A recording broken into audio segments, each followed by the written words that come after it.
sometimes in your watch collection journey, you're faced with a decision. Do I keep this watch or do I keep this watch? You know, there's some overlap. In this case, you have two GMT watches that are about the same price. They perform the same functions. They're about the same size, but which one would you keep? I'm gonna tell you which one I'd keep, but let's get into this mini review of the Christopher Ward C65 GMT and the Hamilton Navy Pioneer Khaki GMT. And I might have said that incorrectly, but there's a lot of names there. So this is like I said, it's going to be a mini review, kind of a comparison, but it's more of a what would you do? Because I'm going to tell you what I'm doing with these two watches, because I don't need two GMTs of this price point and two GMTs in general. But you know, a lot of people probably wouldn't choose the way I'm going to choose. So let's talk about the two. Now, before I get into this, I just need to say, if you haven't subscribed to my channel, please do so. I'm going to show you watches that are a little bit different. Some of them are a little bit more obscure, harder to find. It's not like other YouTube channels where I might have the latest, greatest micro brand or maybe the latest, greatest release. And I think those YouTube channels are great. It's just not what I do. So if you like a little bit different content, please subscribe. And then also comment down below if you have any experiences with the with these GMTs, and which direction would you go? Please comment below as well.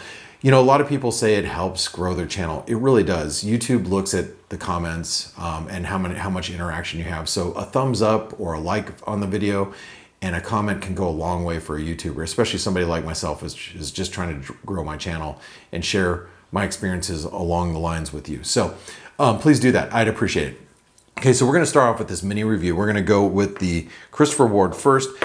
This is the Christopher Ward Trident C65 GMT. I've owned actually the other one that looks closer to the Rolex Explorer, and I've owned this Pepsi. So, you know, it's got a 41 millimeter case. Okay, it's got a 47 millimeter lug to lug, 22 millimeter lug width.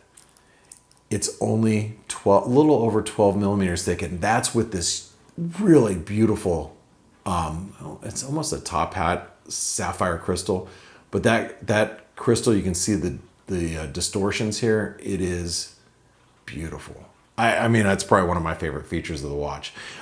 We have a 120 click, it's a GMT, but it's only unidirectional bezel, right? So, but it turns really easy for how thin it is. So if you look at the profile of the watch, let me go ahead and line that back up. If you look at the profile of the watch, you think, wow, that thing looks thin, and it is thin. That bezel is extremely thin, but very easy to manipulate. And, you know, it's overall a very well executed watch. You know, stainless steel bracelet. This is an older one, so it doesn't have the quick release. You have a butterfly or a clasp, 2-button deployment, clasp. Really, really nice, very well done. You know, solid end links, non-screw down crown, so you get a little bit less water resistance. I believe this is 150 meters of water resistance, and I don't have my. Yeah, it's 150 meters water resistance. Really nicely done. Back of the case. Mine is a little beat up. I did get mine used because they don't make these anymore. So I actually hunted around for one of these. Okay, and like I said, it's a great watch. You know, some people are going to have a problem with the way the dial is laid out with the Christopher Ward to the 9 o'clock, and then the Christopher Ward logo underneath the minute marker, but it's like kind of embossed, and you can see it inside the dial. I don't mind it. But a lot of people thinks that, you know, it messes with the symmetry a little bit, but you got a, color match date wheel. Limited printing on the dial. I still think it's tastefully done. It maybe is not my favorite layout, but it's cool. You know, there's no crown guards here. Like I said, it's not it's a push-pull crown, so there's no screw-down crown. Great watch, but let's move along and let's talk about the Hamilton Khaki Navy Pioneer GMT. Did I say that correctly? I know there's a lot of different names in there, but this watch, I love Hamilton. Let me just say that. I've owned a lot of Hamiltons over the years. One of my favorite watches that I should never have sold was a Crosswind. It's a little bit bigger, you know, pilot's watch, very busy, as this watch is too. You look at the dial and you're like, wow, that is a pretty busy dial. It's basically the same. It's not the same movement because I didn't mention in the Christopher Ward, it's got a Sellita SW330. This watch has the ETA 2893-2 or -1. I'm not really too sure. One of them probably is the date. The other one is just a date. And you can see this one has a date. It's a 200 meter water resistance. Now, what's really cool about that is these crowns are all screw down. That's pretty awesome. So, you know, when you're thinking about kind of a go anywhere, do anything type of watch, this watch could do it. This is a real, you know, this is not a diver watch, obviously, but it's not, you know, it could be used as a diver's watch. 200 meters of water resistance. Now I want to show you the diameters here because this is a 42 millimeter case from side to side. Okay, 41.6. But if you take into account the crowns, it does wear and it looks a little bit bigger than this watch. That's a 41 millimeter. You can see next to each other, they look about the same size because if you're looking at the bezel and the dial and the case, but because this has multiple crowns, it does look a little bit bigger on the wrist. You have a 21 millimeter lug width, which I would say is, you know, one of the downfalls of this watch in particular. Now, you're probably looking at the lug to lug and you're thinking, wow, that looks big. It is. I mean, this is a 52 millimeter. Whoops, let me go ahead and zero that out again. I accidentally hit that. It's a 52 millimeter lug to lug, okay? But do you see how the lugs aggressively slope lower?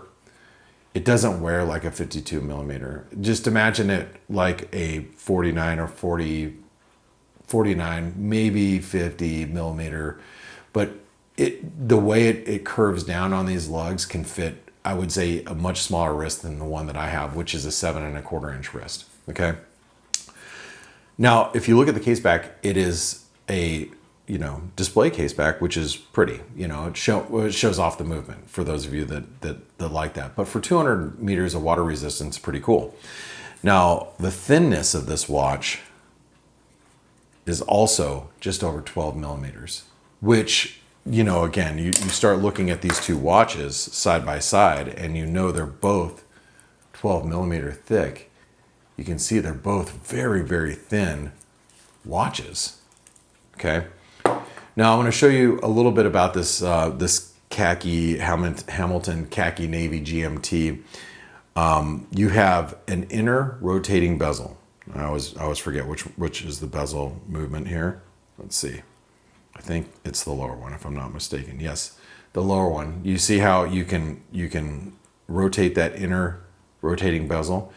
And by the way, this is the easiest to use inner rotating bezel around. You just push it in and then you screw it in. A lot of inner rotating bezels, and I'm sure some of you have seen how difficult they are. As soon as you screw it in, or as soon as you push in the crown and you start to screw it in, it automatically will move the inner bezel just a little bit. Not here with the Hamilton. However they did it really great. So you notice I get to where you can rotate the inner bezel. I get to 12, I push it in, I find the thread. Oh, that time it didn't work. There we go. Okay, there we go. Find the thread and then you screw it in. And it's very easy to do. There's some of them that you can struggle for literally minutes trying to do that. The GMT display, and this is both of these watches, by the way, these are both collar GMTs. They're not true GMTs. So therefore, when you pull out the crown, okay, and you go to set, when you go to the first position, okay, you go to the furthest out position will actually stop the seconds. Now, these watches were synced. Now they're not going to be. So when you pull it to the furthest out position, it obviously hacks. It's also hand windable. But when you press it in and you go back out to the middle position. The middle position, if you go backwards, it'll change the date. You can see the date changing there. Let me see if I bring it a little closer. You see the date change. And then if you go up, it'll change the GMT, which is over to the right. Okay, let me go ahead and move the hour hand out of the way. Okay, you can see the GMT is moving with the hours, right? So if you go up, it'll rotate the GMT inner dial. And it tells you where your T2, which is your second time zone, which is pretty cool, right? Now, one of the other cool features of this Hamilton Khaki Navy GMT is it has port cities. That's why it's called a Navy GMT. It's got port cities around the world in different time zones. So you can actually change, this is a screw down crown, and you can change that not only you can have actually theoretically you can have 3 time zones here on this watch. It's a pretty cool traveler's watch, and it's very unique, and it is it's its own original design. So both really cool watches, and with the Hamilton is screw down, and obviously with the Christopher Ward, let me move this out of the way. Christopher Ward, you can pull it out to the first position. You can change the date and GMT. So GMT is up. You can see the GMT changing. You come back towards you, and you're changing the date, right? Then you can, pull it all the way out and then change the time. And I'm going to move those hands out of the way so you can kind of see and push it all the way in, and it's been changed. Okay, now you've seen a quick review of both watches. So, again, I was faced with a decision. Which one am I going to keep? I do work with, my team is international, so knowing different time zones is really kind of important for my daily job. So having a GMT in my collection is great. But having, a collar GMT, same price point, I didn't really need them both. So I had to make a decision. Which one would I pick? Well, which one would you pick? And I'm going to tell you why I'd pick the Christopher Ward over the Hamilton. How many of you are over the age of 40 or 50? When I was about 44, I started to, I found out for the very first time when I was in a plane. I tried to read the menu, and I had a very difficult time reading the menu. I had to pull it out, and so now I wear readers.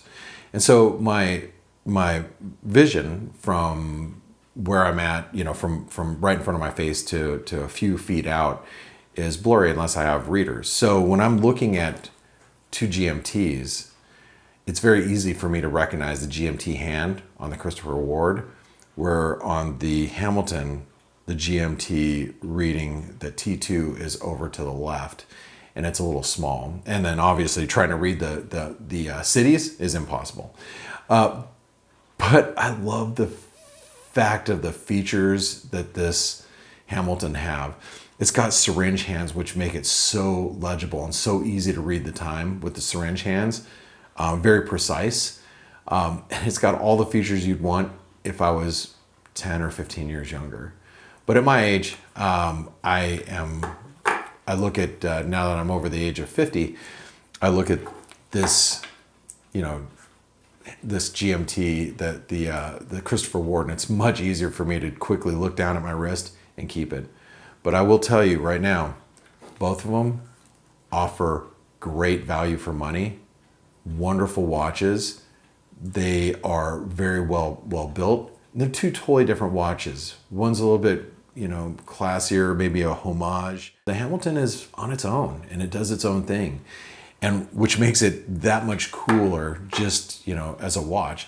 The AR coating here on the crystal is very nice, both sapphire crystals. The Hamilton's very well known for not putting AR on their crystals, and this is a single dome, but it's still a very beautiful watch, especially this watch being about 10 years old. and this watch is just a few years old. I did want to show you really quick because I have it with me. This is the Hamilton strap that comes with the watch. It's sitting on a Barton band, which, I have this, gray camouflage pattern that gives it that military aesthetic. But if you want to dress up your watch a little bit, the Hamilton strap, leather strap, and deployment buckle, pretty cool. This one's pretty worn, but you can see the deployment buckle is really very, very nice, very well executed as well. Just so you know what it comes with. But anyway, what watch would you guys choose between the two? Would you pick the Christopher Ward, or would you have picked the Hamilton Khaki Navy Pioneer GMT automatic? Again, both great watches. And I have to say, if you've made it this far, let me introduce myself. My name is Blake. I'm a bit of a watchaholic, if you can't tell. And if you made it this far, and I would just assume you're a watchaholic as well. So thanks for tuning in, and thanks for spending your time with me. I'll see you in the next video.